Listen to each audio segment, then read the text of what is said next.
Ladies, I'm deeply concerned about something I've been seeing everywhere, and I need to talk to you about it. If you're over 50 and you've been noticing that your hairline isn't quite what it used to be, or maybe your temples are looking a little thinner than they once were, please stop making these common mistakes because they're making your hair look thinner, your face appear older, and honestly, they're stealing your natural radiance. And I know that's not who you are. You're vibrant, you're beautiful, and you deserve to feel that way every single day. Now, before you click away thinking this is going to be about expensive treatments or some complicated routine that takes an hour every morning, let me stop you right there. This isn't about shaming anyone for hair loss or pretending that aging doesn't happen. Not at all. It's about celebrating the hair you have right now and working with your natural beauty in the most flattering way possible. Here's what I promise you today. I'm going to walk you through 6 common mistakes I see women making with thinning temples and hairlines. I'll gently explain why these habits might actually be working against you, but more importantly, I'll show you exactly what to do instead, so you feel confident, radiant, and completely yourself again.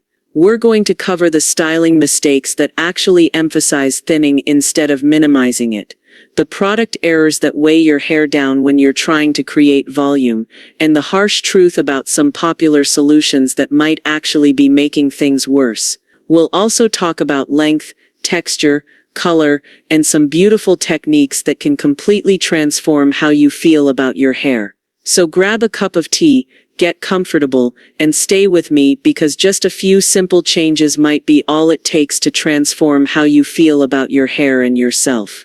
And if you're new here, welcome to EverWise Older Women. I'm so glad you found this channel. Please hit that subscribe button and ring the notification bell because I create content specifically for women over 50 who want to look and feel their absolute best. This community is all about celebrating our wisdom, our beauty, and our confidence at every age. Now let's take a moment and talk about something deeper than just hairstyling techniques.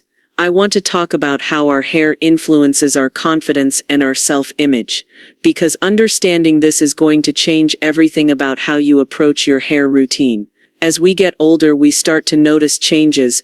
Our hairline might recede slightly, our temples might thin, maybe our part looks a little wider than it used to. And sometimes we start hiding, covering, or overcompensating, not because we necessarily feel bad about ourselves, but because we think we're supposed to feel ashamed of these completely natural changes. But here's the secret no one tells you. Most women experience some degree of temple thinning after 50. It's incredibly common, it's completely normal, and there are absolutely beautiful ways to work with it instead of against it. Psychologists have a term for what happens when we become overly focused on perceived flaws. They call it appearance anxiety.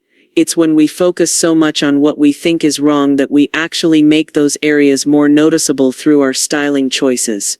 The idea is that when we're constantly worried about our hair, we unconsciously choose styles and products that draw attention to the very areas we want to minimize. But here's the beautiful flip side of that.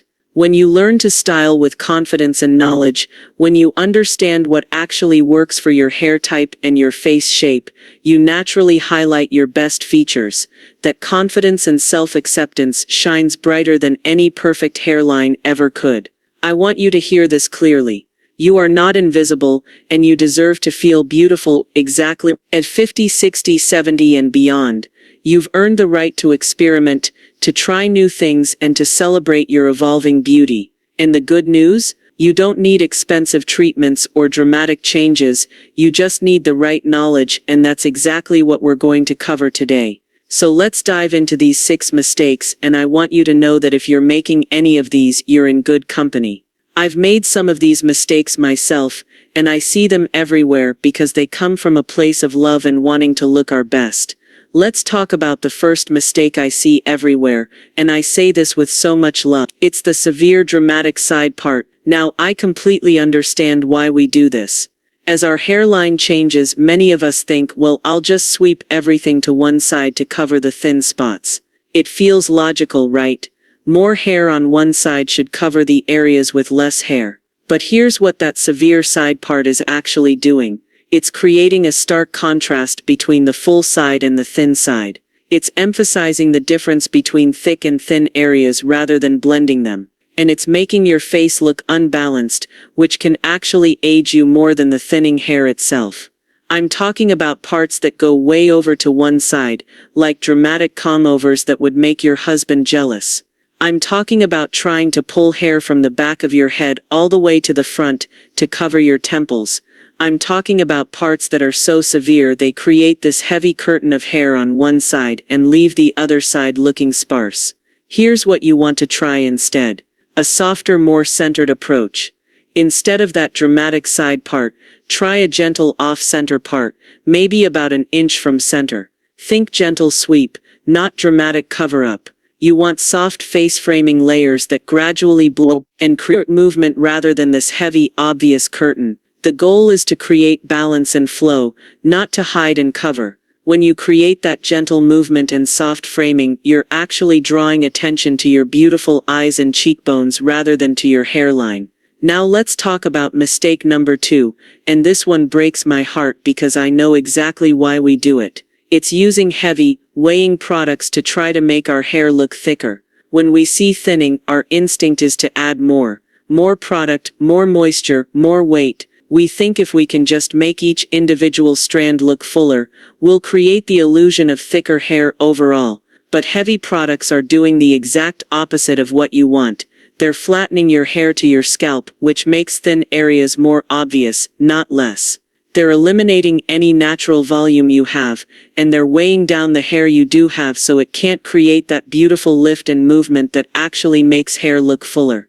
I'm talking about thick serums, heavy oils, dense leave-in conditioners applied all over, and those pomades and gels that promise to make your hair look thicker but actually make it look flat and lifeless. Here's what you want to switch to instead. Lightweight, volumizing products that give you lift without weight. Mousse is your friend. A good volumizing mousse applied to damp hair can create incredible body and movement. Root lifting sprays applied specifically to your roots while your hair is still damp can give you that lift at the scalp where you need it most.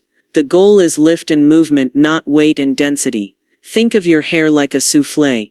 You want it light and airy, not dense and heavy. When your hair has movement and it naturally creates a illusion of more hair because it takes up more space. Mistake number 3 is so common, and it comes from a place of really trying to help your hair. It's aggressive brushing and over-manipulation of thin areas. When we're worried about our hair, we tend to touch it more, style it more, try to fix it more. Every morning becomes this battle with your hairbrush and your styling tools, trying to coax your hair into submission. But here's the truth that might surprise you.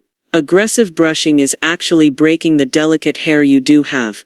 It's creating more flyaways and frizz, and it can even cause temporary hair loss from tension and over-manipulation. The very areas you're trying to help are being damaged by too much handling. I see women brushing wet hair aggressively, using fine-tooth combs on fragile areas, constantly touching and rearranging their hair throughout the day, and using way too much heat and tension when styling. Here's your new mantra: gentle, gentle, gentle. Wet hair is at its most fragile, so if you must detangle wet hair, use a wide-tooth comb and start from the moons, working your way up slowly. Better yet, do most of your detangling before you wash your hair. When you're styling, think pat and press, not pull and tug. Use your fingers to gently coax your hair into place rather than yanking it with brushes. And please, please be gentle with those temple areas.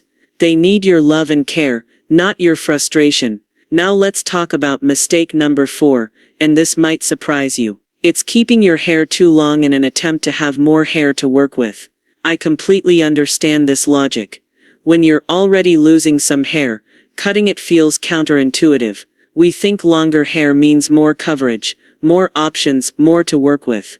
But here's what happens with longer hair on thinning areas. It actually emphasizes the thinness because the weight pulls everything down, creating very little volume at the roots where you need it most. It creates unflattering weight distribution that can make you look older rather than younger, and it can make your face look longer and more drawn. I'm not saying you need to chop all your hair off, but I am saying that strategic shorter lengths can actually make your hair look much fuller and more youthful. Think about a beautifully cut chin-length bob. When it's cut properly, it can look incredibly full and lush because every strand is working together to create volume and movement. Layers cut specifically for your hair density can create the illusion of much thicker hair. The key is working with a stylist who understands mature hair and can cut for your specific hair density and face shape. Quality over quantity always. Sometimes less is truly more when it comes to hair length and fullness. Mistake number 5 is about fighting your natural hair texture instead of working with it, and this is so important as we age. As our hair changes, sometimes the texture changes too. It might become coarser, more wiry, more fragile, or even curlier than it used to be. Our first instinct is often to fight these changes to try to make our hair behave exactly like it did 20 years ago. But fighting your natural texture with excessive heat, harsh chemicals, or aggressive styling is weakening your hair further and preventing you from discovering your hair's new potential beauty. Maybe you've been straightening wavy hair for years, not realizing that those natural waves could actually make your hair look much fuller if you learn to enhance them instead of fighting them. Maybe you've been trying to add curl to hair that wants to be straight, creating damage and frustration. Here's what I want you to try. For 1 week, work with your hair's natural texture instead of against it. If it wants to wave, let it wave and enhance those waves with the right products. If it's naturally straight, find beautiful ways to add gentle volume without fighting its straightness. Sometimes the most beautiful and youthful hairstyles come from embracing what your hair naturally wants to do and enhancing that rather than forcing it into submission. And finally, let's talk about mistake number 6, which is about color, and this one is absolutely crucial. It's using hair color in ways that emphasize rather than minimize thin areas. When our hairline thins, we might think darker colors will make our hair look thicker, or we might avoid color altogether because we don't want to damage already fragile hair. But solid, harsh colors can create stark contrast with your scalp, making thin areas more obvious. And avoiding color altogether can leave you looking washed out and older than you need to. Here's the beautiful truth about strategic color. When done correctly, highlighting and lowlighting can create incredible dimension that makes your hair look much fuller. Colors that are closer to your skin tone minimize the contrast between your hair and your scalp, making any thin areas far less noticeable. Professional colorists have something called scalp illusion techniques, where they use color to literally create the illusion of more hair at the scalp. It's like makeup for your hairline, and it can be absolutely transformational. If you're going gray, consider working with that gray instead of covering it completely. Beautiful silver highlights can add incredible dimension and make your hair look fuller while celebrating your natural color evolution. Now that we've talked about what to avoid, let's get to the most exciting part. What actually works beautifully for temple and hairline thinning. This is where we turn everything around and start celebrating what we can do instead of focusing on what we can't. Here's the empowering truth. You don't have to spend thousands of dollars on treatments or completely overhaul your entire routine. You don't need to become a different person or dramatically change your lifestyle. Sometimes just one small styling shift can completely transform how full and healthy your hair looks. The core philosophy I want you to embrace is this: beautiful hair is about working with what you have, not against it. It's about enhancement, not disguise. It's about celebrating your hair's current personality rather than mourning what it used to be.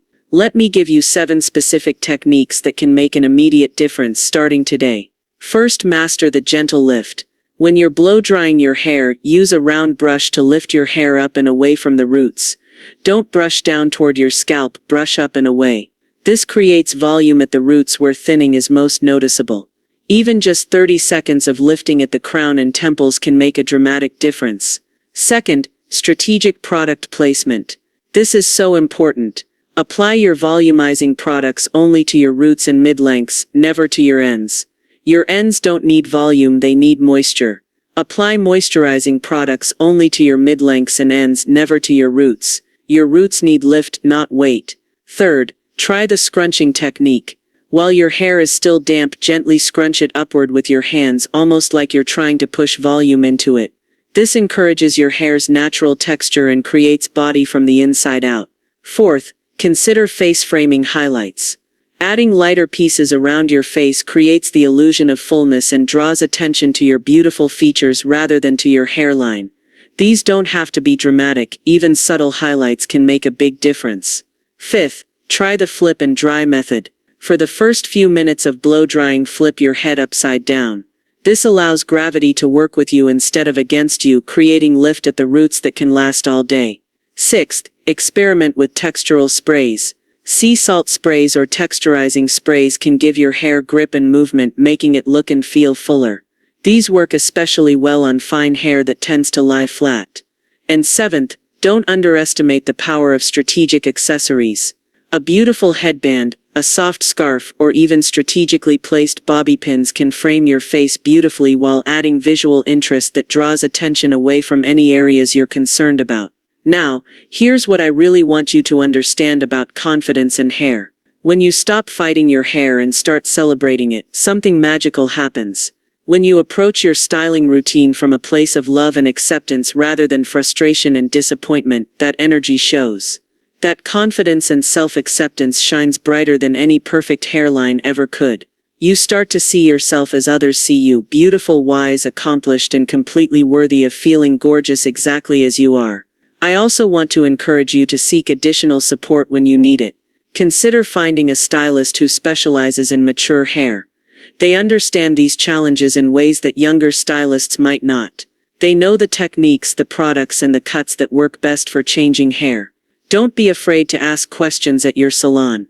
Come in with photos, express your concerns, and work together to find solutions. Sometimes a professional assessment can give you personalized strategies that make all the difference. And remember, you're not alone in this. Hair changes are one of the most common concerns I hear from women in our age group, and there are so many beautiful solutions available now.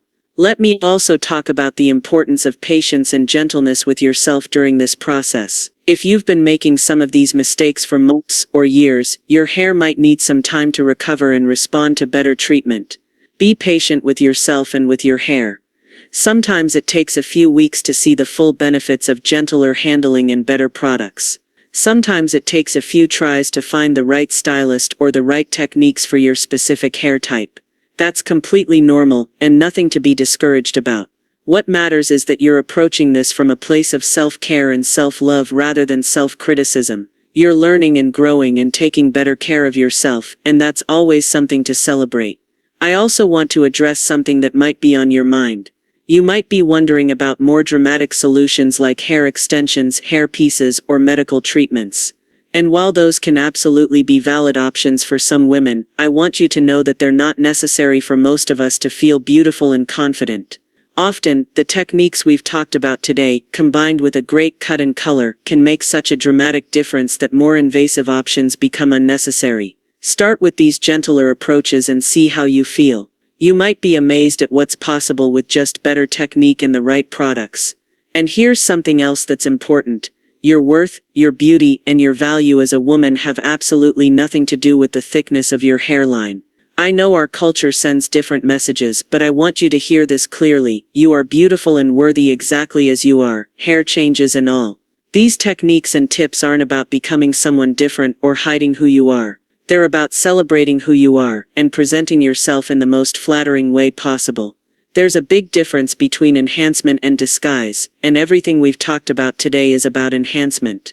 As we start to wrap up, I want to make sure you feel empowered to take action. Choose one or two of these techniques to try this week. Don't try to overhaul everything at once. That's overwhelming and unnecessary. Pick what resonates most with you and start there. Maybe it's switching to a lighter product or trying that gentle off-center part. Maybe it's booking a consultation with a new stylist or experimenting with some face framing highlights. Whatever feels right for you is the right place to start. And please be gentle with yourself through this process. Learning new techniques takes time. Finding the right products might require some experimentation. Discovering what works best for your specific hair and face shape is a journey, not a destination. Remember, every woman deserves to feel beautiful, confident, and completely herself, regardless of age and regardless of any changes happening with her hair. Your best style days are not behind you, they're right here, right now, and in your future. And there you have it. Beautiful. The 6 mistakes that might be making your temple and hairline thinning more noticeable than it needs to be. Plus the gentle, effective strategies that can help you feel confident and radiant. This isn't about having perfect hair or turning back time. It's about embracing who you are now and highlighting your natural beauty at every stage of life. Remember, every woman deserves to feel beautiful, confident, and completely herself, hair changes and all.